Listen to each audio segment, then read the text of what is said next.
Welcome back to H-Lot Gaming. This week's episode of, what did I call it? This Week in Godforge, episode 2. There we go. Actually, this week's gonna start off with some bad news. I'll let Simon deliver it, so I'm not the bearer of bad news. Now, I do have some news. Not the best news for everybody, but the dev team are telling us that look, beta's probably going to be more like really April, May rather than the March that we were hoping for. So yeah, couple months or a month, maybe two, for the beta, which I know anyone who's interested will not be happy to hear, but you'd rather have it come out as polished as it can be for a beta, because it is still a beta, than come out too early and just discourage people from trying it when it comes out. You know, we've all seen that.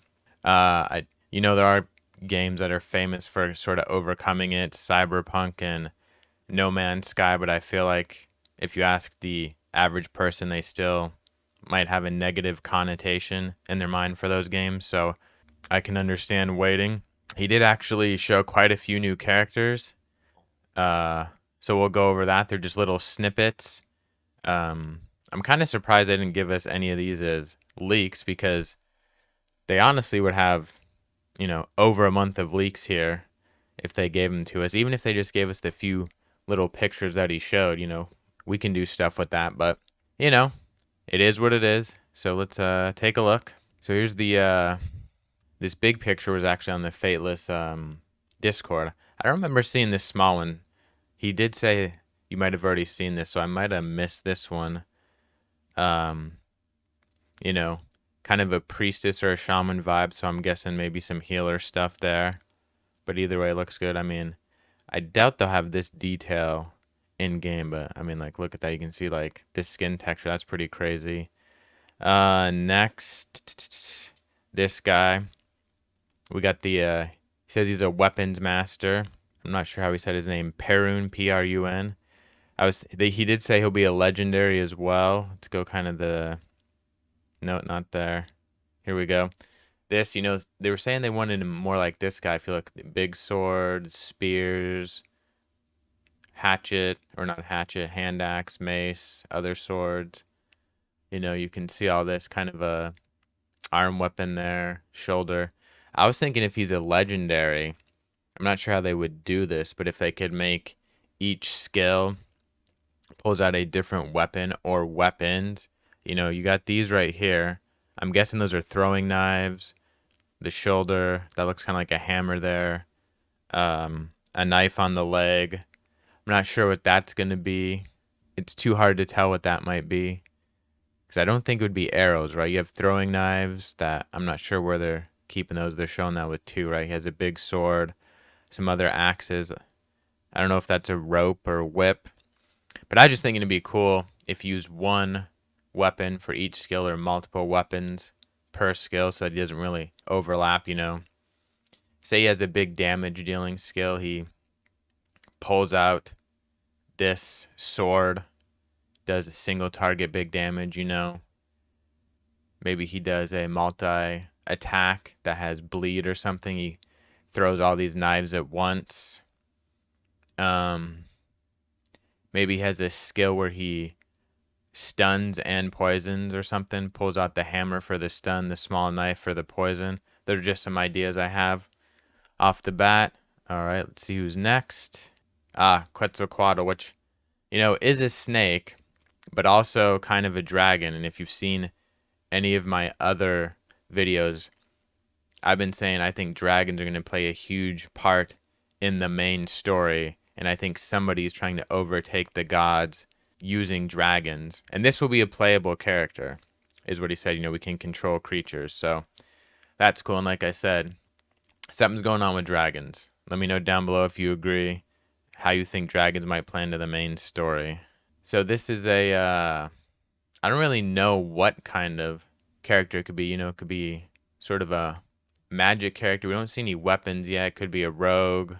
If they give him a sword, could be sort of a high damage dealer. We don't really know, but he'll be part of the Kajiki, I believe. So yeah, that looks cool too. That's just concept art. I don't think he shows us any rendering for it. Yeah, he doesn't.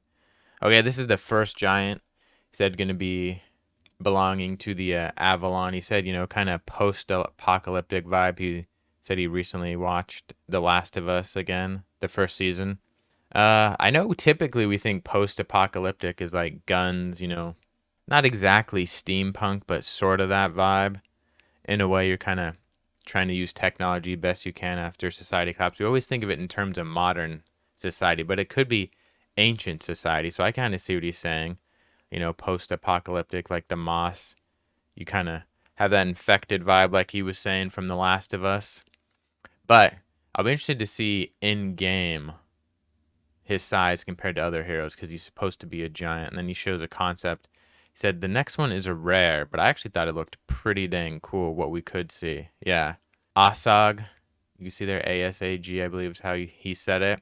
It's tough to tell from the rendering, but kind of rocks and sharp vibes. I don't know if this is just kind of a placeholder, but I'm getting kind of a lava vibe. So who knows what kind of skills you might have, fire damage, something of that nature. I guess we go watch this. I think he shows some animations. In here, fully 3D, ready to go, being added to the game as we speak. So Okay. going to get the animations and stuff in for that, but that's the 3D model. And then we've got our first animations of a boss here. The Gold Oh, Golem right, the Slam. golem. Obviously, it's not obvious actually. So I'll show a bit more of this in a second, but I was thinking it's kind of interesting because in the last podcast, not the Tuesday video, he was talking about how they don't have steampunk in the game because they don't have gunpowder. And this makes me think kind of steampunkish vibes, but it also kind of makes me think if you played any of the Elder Scrolls games, the Dwemer. So is it maybe magic powered or steam powered, But it gives me strong Dwemer vibes. I just wonder what's kind of going to be the basis for how this golem has life or was brought to life. So I guess we'll have to wait and see. So far, I'm guessing it's going to be some type of magic instead of, steampunk type things. Res of the heroes are reduced when we're doing like animation stuff. So that's not what he actually looks like. We've seen visibility of him before, but given a slam down there for one ability. And then this one will be sped up, but just gives you an idea of what we're able to do with a rig that is completely unique to this boss. So all of his joints are totally Yeah, that looks pretty cool, like right? spheres. So you can move them around. You can do basically whatever. It's a bit darker too. Like, look at his knees and his shoulders. Like, what is that? Is that rock, crystal? I don't know. But that's pretty much it for the animations. Oh yeah, here's another hero concept. I don't remember if he said this was Jade or Kajiki, but yeah, just another concept. I don't think he shows us. Yeah, nothing in game. So that's it. A lot of character reveal stuff for the Tuesday video. Let's get to the Thursday podcast. All right, let's take a look at the podcast here. Oh, let me mute it. Well, I just place this in the background so you guys have something to look at. Brad's wonderful face again. So Susie was on this episode, and they had this individual, Corey. He covers Watcher of Realms. I'm not familiar with his content. He'd seem like a nice enough individual and pretty knowledgeable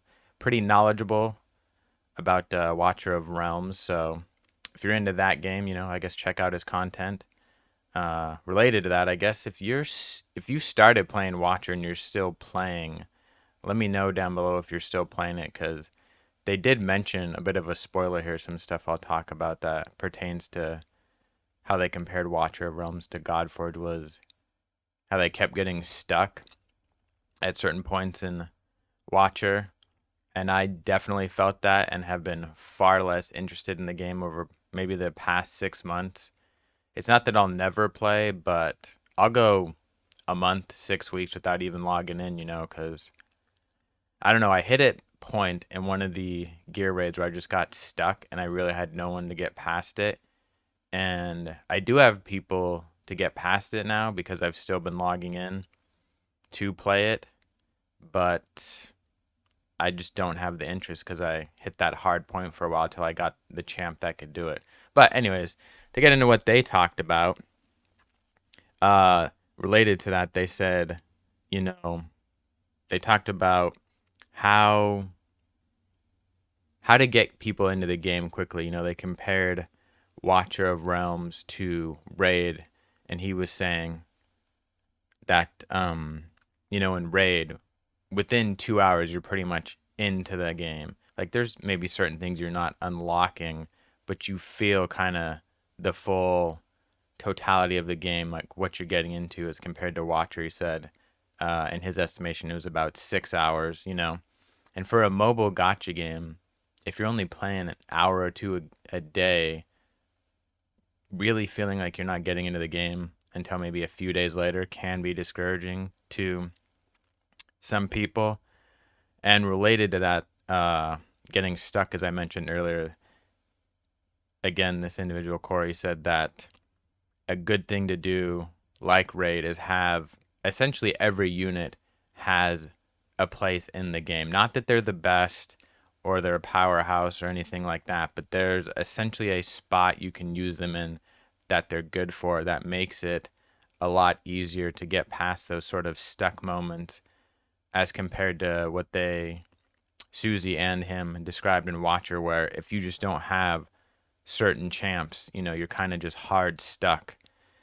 Or not certain champs, certain types of champs, because they're much more specific in Watcher of Realms, and there's maybe only a couple people that can do a certain thing in the game, so you're kind of hard stuck until you get one of them. Uh, they said it would be interesting too if you could kind of streamline summon. So I take it as that they kind of mean a guaranteed summon of sorts that you're gonna get it, so you won't get as stuck easy. You'll get a champ that does tanks, one that does DPS, maybe healer. Depends on how they build the skills specifically for this game. We'll find that out in the beta test. But they were saying kind of streamline that to make sure you don't hit a stuck point due to that not having a specific champ. They also talk about, it's interesting in a lot of games like this, people expect to get a legendary right away, pretty quickly upon playing the game. If they said if you're one of those grinders who logs in and plays 8 to 10 hours the first day of a game, you're expecting to get a legendary, and some people will quit without getting it. They didn't really say one way or another if they were going to do that, but they again talked about, having a place for every champ, so maybe that will alleviate some of that. They then talked about re-rolling. Susie thinks, if you design a game sort of like they were saying where champs all have a place, that there's not really a need to re-roll because you'll be able to use a champ somewhere once you get it. It won't just be, essentially a chicken if you compare it to Raid. That's good for nothing but leveling up. But she did say, or maybe she didn't, maybe it was Corey said with, hundreds of champs, people are going to reroll because they're going to say, oh, I want this legendary or that legendary. So if they do sort of that streamlined or guaranteed summon, like I think Raid does it now within however many ancient summons, you'll get a legendary now to kind of boost your account. So if they did something like that, people would obviously reroll no matter what. Even if you're getting good champs, people want to min max, Oh, yes. And they said, it's good to have small sticking points in campaign. Susie suggested, say you complete like chapter 3 of something and it unlocks a new area, you go grind that area, whatever it does, gear, maybe masteries like Minotaur, something like that in Raid. And by grinding that a little bit, it gets you that power to do, say chapter 4. Then when you're done with chapter 4, it unlocks another area, which I thought was a pretty good idea, have sort of slow progression streamline so you can hit those hard stick points like you do in Watcher, which is something they were talking about. Oh, and they mentioned, make sure you don't essentially design it so you have unlimited summons. Not so you don't have unlimited, so you can't buy unlimited summons because then it becomes. Sorry about that. I keep getting ads, so I have to edit it. I didn't know this had ads because I watched it all the way through before without ads, so that's weird, but whatever. What was I saying? Yeah, not essentially pay to win. Like you can't buy unlimited summons because that, can alleviate the sticking point where you get stuck. You can just pay till you summon a specific champ. And then Brad mentioned, they're very conscious of designing the game in a way that free to plays will always be able to progress. So even if you can buy a ton of shards, in terms of enjoyment of progressing through the game, it doesn't seem like they'll have that much of an advantage. Now, they obviously will in some point, but we'll have to wait and see what that is. They also, this was kind of an interesting thing. They talked about gear progression and getting gear, or not getting progressing gear, but when you get it, say Watcher, once you have one set of really good DPS gear, you just swap it around to specific champs. And in Raid, you have to pay to move gear, although you can get those free removal things now. But Brad said that they have a bit of a unique system that he thinks Simon's going to reveal in about a month or two. But he also said, it's still fluid. They haven't had anything sort of nailed down. So I guess we'll have to wait and see what Simon says. But Brad did say it's sort of in the middle and is going to be a unique approach. They also talked about how it's important to have a good use for your resources. I guess in Watcher, I haven't really seen this, but also, like I said, I've been playing pretty liberally the past 6 months, maybe even a year, not a ton. Uh, they both said they have tons of gold and nowhere to spend it. So they said, it's important to design the game to actually deplete your resources somewhat so you feel like there's a need to get them and use them. And related to that, they were talking about the grind of, using characters as food to level up champs. And Brad again said, they're kind of trying to hit a middle ground where it's not like Raid where you just grind for hours and hours to level up some food, but they also don't want it so you can just like hit a button and upgrade, which I think he was kind of referring to grinding those XP potions or whatever you want to call them in Watcher of Realms. And then, oh, yes, the last thing they always ask anyone, what character would you like to see in the game? Uh, he said he's really into Japanese culture, and somebody named Montero, I think is how he said it. Said he's kind of, nature friendly, friendly with animals, and has a big staff. But he's not really like Sung Wukong. He's not a animal himself. It didn't sound like. I think he said it translates to Peach Man or something. And then he said also, I forget how he said it. Matasaru, I think is what he said. It's a flame deity. So both those could be interesting ideas. I'm not really familiar with them too much, but kind of cool. He's more familiar with it. Maybe pulled some stuff out that people are less aware of. And that's it for the podcast and the Tuesday reveal video. Again, if you like what I'm doing here, throw me a thumbs up and thanks for watching. Bye.